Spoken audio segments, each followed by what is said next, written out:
میں آپ کو ایسی تقریر بھی سنا سکتا تھا جس پہ آپ بہت زیادہ محظوظ ہوتے، پر میں نے اس جمعے میں ایسا موضوع چنا ہے جس کا ہمیں خاص ضرورت ہے۔ بھائی دیکھے تو صحیح، کہیں ایسا تو نہیں کہ ہم ان عیبوں میں مبتلا ہیں۔ میرے نبی کریم علیہ السلام نے فرمایا جب تم نیکی کا حکم دینا اور برائی سے منع کرنا چھوڑ دو گے، پھر اللہ تم پر ظالم حکمران مسلط کرے گا۔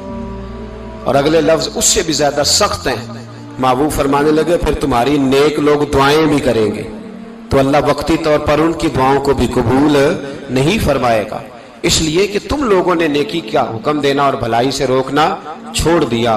عزیزو یاد رکھو، جب گناہ عام ہوتے تو پھر حالات بدلتے اور لوگوں کو سزا ملتی ہے ان کے گناہوں کی، بلکہ یہاں تک لکھا ہے کہ نیت خراب ہو تو سزا شروع ہو جاتی ہے۔ کیا خراب ہو؟ بولیے گا۔ نیت بھی خراب ہو تو سزا۔ حضرت رومی کہتے ہیں کہ ایک بادشاہ کو پتہ چل گیا کہ ایک آدمی نے بڑا اچھا باغ لگایا ہے، خوبصورت باغ ہے، مالٹے کا، کنوں کا باغ، بڑا پیارا۔ بادشاہ نے کہا ذرا جا کے دیکھتا ہوں۔ بادشاہ سلامت باغ دیکھنے آئے تو اب وہ مزدور آدمی تھا، عام آدمی تھا جس نے باغ لگایا، کسان تھا، اس کو کہا کہ چند کنوں توڑ کے لایا تو بڑے پیارے لگے، ایک دو اور لایا، کھائے، بڑے میٹھے، بڑے پیارے، بڑے توانا، بڑا مزہ آیا۔ تو بادشاہ کے دل میں خیال آیا کہ اس پہ قبضہ نہ کر لوں باغ پہ۔ ہمارے یہاں نا کرائے پہ دکان دیتا نا مالک، تو جب کسی غریب کی چل جاتی ہے کہتا ہے تو خالی کر، میں نے خود ڈال لی ہے، چل گئی نا اس کی۔ حالانکہ رزق اپنے اپنے نصیب کا ہے، رزق اپنے اپنے نصیب کا ہے، جس کو اللہ تعالیٰ چاہتا ہے عطا کرتا ہے۔ تو اس کو کہا کہ اور توڑ کے لا، اور دل میں خیال ہے کہ یار اتنا اچھا باغ ہے، قبضہ کر لیتے ہیں۔ ہماری حکومتیں قبضہ کر لیتی ہیں کہ جو چیز اچھی لگ جائے۔ اب وہ کسان دو تین کنوں توڑ کے لایا، اس نے کھائے تو کھٹے نکلے، ترش تھے۔ کہنے لگا تجھے کیا ہو گیا ہے؟ تو بندہ بڑا صاحب دل تھا، کہنے لگا میں تو ٹھیک ہوں، آپ اپنی نیت سے پوچھیں کہیں خراب تو نہیں ہو گئی۔ تو کنوں میں بھی اس کا اثر آ گیا ہے، اپنی نیتیں بگڑ جائیں نا، نیتیں۔ اب ایک بات کہنے لگا ہوں، غور سے سننا۔ جب تک دو بھائی اکٹھے کاروبار کرتے ہیں، نیت ہوتی ہے کہ ہمارا گھر چلے گا، تب تک اللہ برکت دیتا ہے۔ اور جب اپنی اپنی جیبیں سمیٹنے لگ جاتے ہیں نا کہ یہ میرا 5000 ہے، آج میں گیا تھا اگرائی کرنے، یہ میرا 10,000 ہے، آج میں نے محنت زیادہ کی، جب وہ ٹٹولنے لگتے ہیں پھر اس دکان سے بھی برکت اٹھ جاتی ہے، پھر وہاں سے بھی برکت چلی جاتی ہے۔ فَإِنَّ لَهُ مَعِيشَةً ضَنْكَ، فرمایا جب تو میں منہ پھیر لیتا ہے پھر تیری زندگی اللہ تنگ کر دے، پھر وہاں سے بھی برکت، خوبصورتی، اثر اٹھ جاتا ہے۔ ایک سنار نے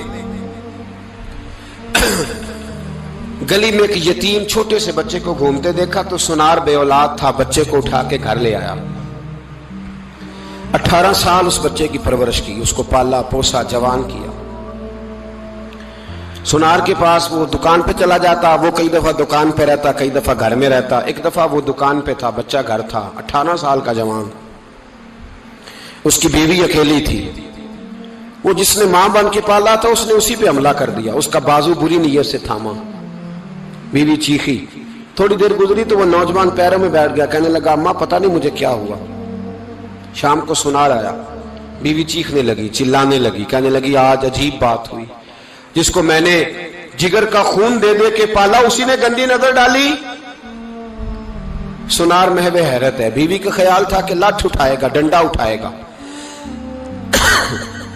نوجوان کو مارے گا، لیکن وہ رونے لگ گیا۔ اس نے کہا آج اس نے میرا بازو تھاما ہے، جانے کیا کیا ہے؟ پریشان ہونے لگ گیا، سجدے میں گر گیا، کہا تو بتاتا کیوں نہیں؟ تو وہ سنار کہنے لگا اس کی غلطی نہیں، 18 سال کے بعد آج مجھ پر بھی شیطان سوار ہوا تھا۔ ایک عورت آئی تھی، وہ اپنے بازوؤں میں چوڑیاں پہننا چاہتی تھی تو میں نے بھی گندی نظر سے ہاتھ ڈالا تھا، رب کریم نے مجھے فوراً اس کی سزا دی۔ جن کے گھروں میں بیٹیاں ہوتی ہیں ان کی نظریں گندی نہیں ہوتی، جو بیٹیوں کے باپ ہوتے ہیں، جو بہنوں کے بھائی ہوتے ہیں، ان کی نظریں گندی۔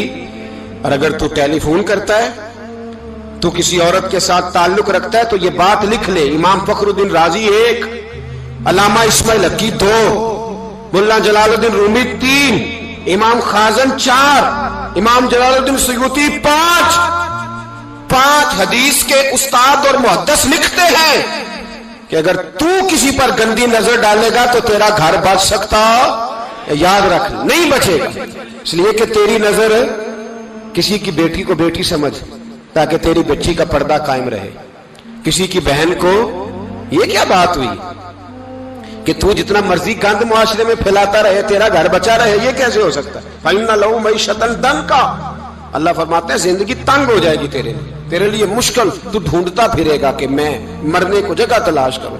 سچی توبہ کرے، کھری توبہ کرے، یہ گناہ انسان کو مجبور کر دیتے ہیں۔ حضرت عبداللہ بن مبارک رحمت اللہ تعالی علیہ، ان کے سینکڑوں شاگرد تھے، ایک شاگرد کے انتقال کا وقت آیا تو گھر گئے ملنے، آپ کہتے ہیں میں نے زور لگا لیا پر اس کی زبان پر کلمہ جاری نہیں ہوا، میں اسے کہتا کلمہ پڑھ پر اس کی زبان پر جاری، اللہ اکبر، بہت بڑی نعمت ہے، دعا فرمائیں اللہ ایمان کی موت عطا فرمائے، ایمان کی موت دے اللہ کریم، ایمان کی موت دے۔ ایسے بھی لوگ دیکھے ہیں، مسجد نبوی ہے، رسول اللہ کا شہر ہے، سر سجدے میں ہے، روح پرواز کر گئی، روح پرواز، کتنا نصیبوں والا ہے، کتنا نصیبوں والا ہے کہ مسجد نبوی میں سر سجدے میں رکھا ہے اور اللہ تبارک و تعالیٰ نے محبوب کے قدموں میں موت عطا فرمائی۔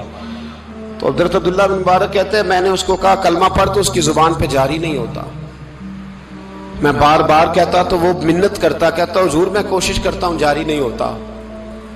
فرماتے میں پریشان ہو کے اٹھا، ابھی میں دروازے پہ پہنچا تھا اس نے چیخ ماری اور روح پرواز کر گئی، بچے رونے لگے، بیوی رونے لگی، تو میں نے اس کی بیوی سے کہا کہ یہ جرم کیا کرتا تھا، اتنا بڑا پاپی پہ کلمہ جاری نہیں ہوا۔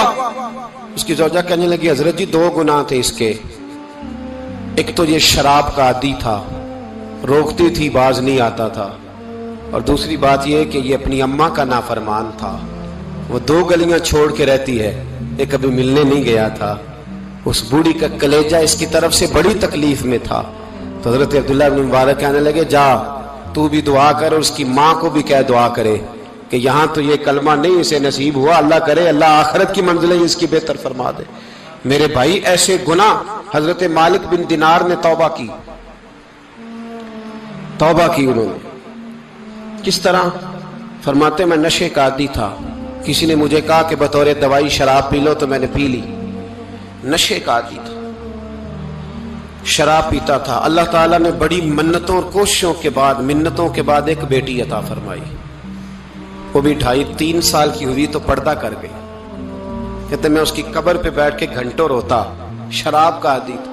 ایک دن سویا تو خواب دیکھتا ہوں کہ میرے پیچھے ایک بڑا سانپ لگ گیا، اور سانپ جب منہ کھولتا ہے تو انگارہ نکلتا ہے، میں پھر دعا کرتا ہوں اللہ ہمیں معاف فرمائے، اللہ ہم سے درگزر۔ میں کچھ قبرستانوں میں جاتا ہوں تو میں سانپ بچھو پھرتے ہوئے دیکھتا ہوں، اور ڈر آتا ہے کہ ہم یہاں آنے والے ہیں، یہ لوگ کہہ رہے ہیں کہ تمہاری تیاری ہے، کسی وقت بھی اعلان ہو جائے گا کہ چلو بھائی چلو فلاں صاحب کا جنازہ ہے، اٹھو، لوگ کہتے ہیں جلدی کرو، اور ایک کونے میں ایک شخص یہ بھی کہتا ہے کہ دیگ بھی رکھ لو مہمان بڑے جمع ہو گئے، اور ایک کونے میں لوگ یہ بھی کہتے ہیں کہ برف ٹھنڈی لے آؤ، لوگوں نے پانی بھی پینا ہے۔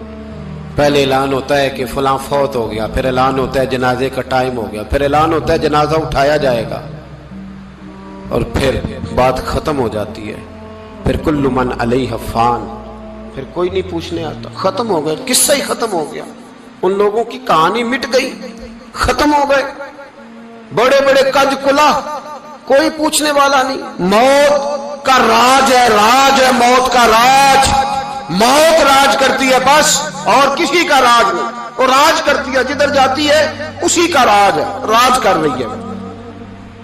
تو حضرت مالک بن دینار کہتے ہیں قبرستان میں نے دیکھا، میں خواب دیکھتا ہوں بڑا اژدہا، اس کے منہ کے اندر آگ میرا پیچھا کر رہا ہے، کہتے میں خواب دیکھ رہا ہوں، میں دوڑا، لیکن وہ اژدہا جب میں دوڑا تو میرے آگے آ کے کھڑا ہو گیا، میں مشرق کو دوڑا تو وہاں بھی آ گیا، مغرب کو دوڑا تو وہاں بھی آ گیا۔ جناب مالک بن دینار کہتے ہیں ایک بوڑھا شخص کمزور مجھے بچانے آیا، پر اس اژدہا نے پھونک ماری تو وہ بوڑھا آدمی دور جا گرا۔ کہتے میں چیختا تھا، چلاتا تھا، ایک پہاڑی پہ میں بھاگا گیا تو وہاں مجھے میری بیٹی ملی، مجھے فوت ہو گئی۔